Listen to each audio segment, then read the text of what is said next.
Hey guys, it's Vin again for The Better Gentleman, and today I'm saying goodbye to my Samsung Gear S3. So I've had this watch since day one, so November of 2016, and I have to say, all things considered with how Samsung updates their products, I'm very surprised at how remarkably well this has held up. But to be completely fair, there also haven't been too many upgrades to the Samsung wearables in a very long time.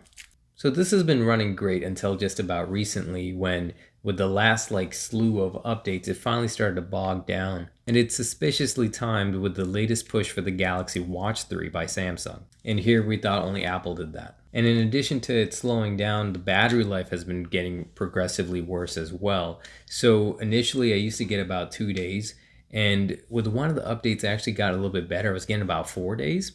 And so for the past couple months, I've been struggling to make it a full day. And that's with having power saving on, and when power saving is not on, having a very minimalistic watch face. But like I said at the beginning of this video, I'm very surprised that this watch lasted this long. I thought that this was going to start acting up about 3 years ago, because I think a lot of people forget that the Samsung commitment to updates, that's a relatively new thing. So for something to come out in 2016 and last until 2021, that's a big deal. And I think part of that is due to the fact that this was made in-house by Samsung. So it's Samsung's chip running on Samsung's Tizen OS.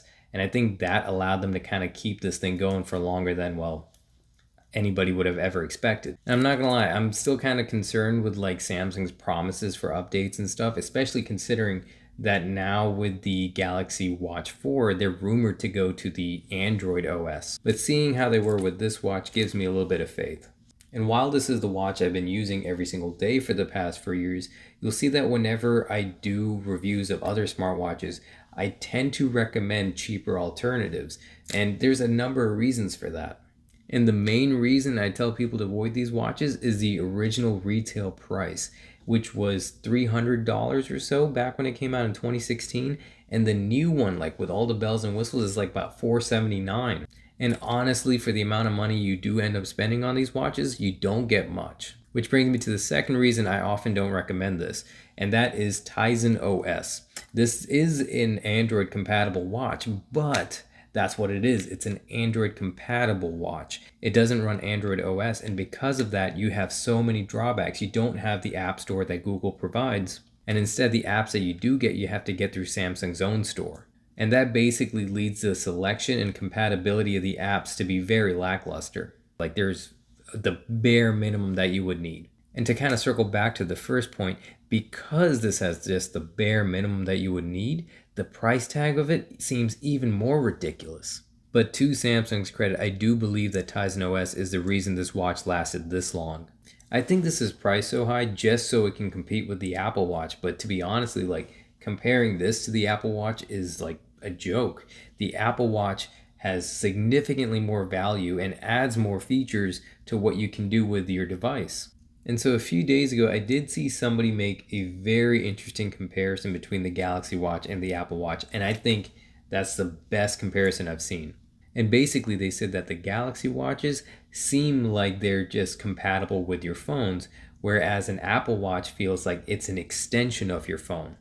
And they went even further by suggesting that it's the difference between having a dual monitor setup versus having two computers sitting side by side. And of course, whenever you do have two computers sitting side by side, you can have them communicate with each other, but it won't be as fluid. And despite all of the shortcomings that it does have, I do believe that this is your best bet for a smartwatch if you have a Samsung phone. And I want to stress, I am talking about Samsung phones, not Android phones. And that's because I think the biggest advantage to this is Samsung Pay. And if you don't have a Samsung phone, you probably are not using Samsung Pay. You can make it work with this watch, I believe, through the Gear app. However, it won't be as fluid, and you don't get the support for Google Pay, which is what I'm sure that most of the people on Android use. But anyways, I want to move on to what this watch does get right. And so despite having minimal apps and minimal functionality, I still think it works really well, and it has most of the features that I would say 99% of the people out there would need, even if you don't have a Samsung phone. And while it doesn't have the full-blown native support of Google Apps, the Tizen OS on this watch does a really good job communicating with the Google Apps. For example, you don't have Gmail built in. However, you can go ahead and get your notifications for Gmail on this watch. And even though you don't get Google Pay on this, you are able to make Samsung Pay work. And even when it comes to things like the music player, even though this watch does not have YouTube Music built in or Google Play Music built in, it is still able to control it using the native app on this watch. And I want to stress once again that I said control. It is able to control those music apps. It is not able to launch them. So if music is playing on your phone, you'll be able to control it from here, but you won't be able to start it. I also appreciate the Samsung Fitness integration. Granted, I don't use it that much, but whenever I do need to look something up, it's very easy to use, and there's a lot of data on the watch itself. And if you were to ask me what the best feature of this watch is, it's that it actually looks like an actual watch. And don't get me wrong, I do think that designs like this of this Willful smartwatch, which looks a lot like the Apple smartwatch, I think it's okay. But if you were to ask me to choose between these two design choices, I definitely prefer the realistic look of the Gear S3. And I mean, again, it's a personal preference. That's just because this is always what I envisioned smartwatches to be growing up.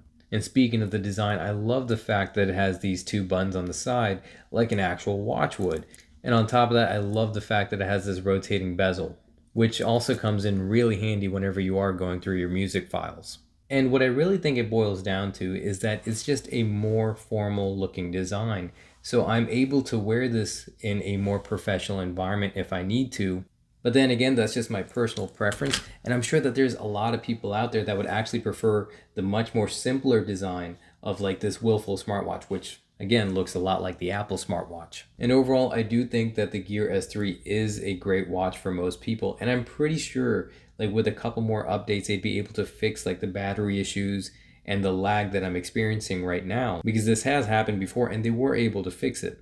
And I'm sure with those updates that this watch would have been able to last a couple more years easily. However, the reason I am saying farewell to this watch is that I was able to get an amazing trade-in deal through Samsung for the Galaxy Watch 3. And I'm not gonna lie, by upgrading to the Galaxy Watch 3, I am a little bit hesitant about losing MST. If you're unaware of what MST is, it basically allows this smartwatch to communicate with almost any credit card terminal out there, whether or not it's a smart terminal. However, I do think that by now most major retailers have upgraded to smart terminals, so I won't be missing it that much. And on the positive side, I am looking forward to having cellular connectivity on my watch. If you guys have stuck around this long and were intrigued in the Willful smartwatch that I had mentioned earlier, I did do an unboxing and review of this, and I'll leave a link down below for you guys to check it out. And I also did do a giveaway of this smartwatch. It is closed now. However, if you are interested in tech content, tech giveaways, please consider subscribing. And well, that's it for me today, guys. I hope you guys enjoyed this video, and if you did, it'd be greatly appreciated if you could drop a like. If you guys got any questions about anything that I've shared in this video today, please leave a comment down below and I'll do my best to answer it. And typically I would go ahead and close off the video by asking you guys to consider subscribing one more time. However, I think I've done that for enough today. And either way, I hope to see you guys next time.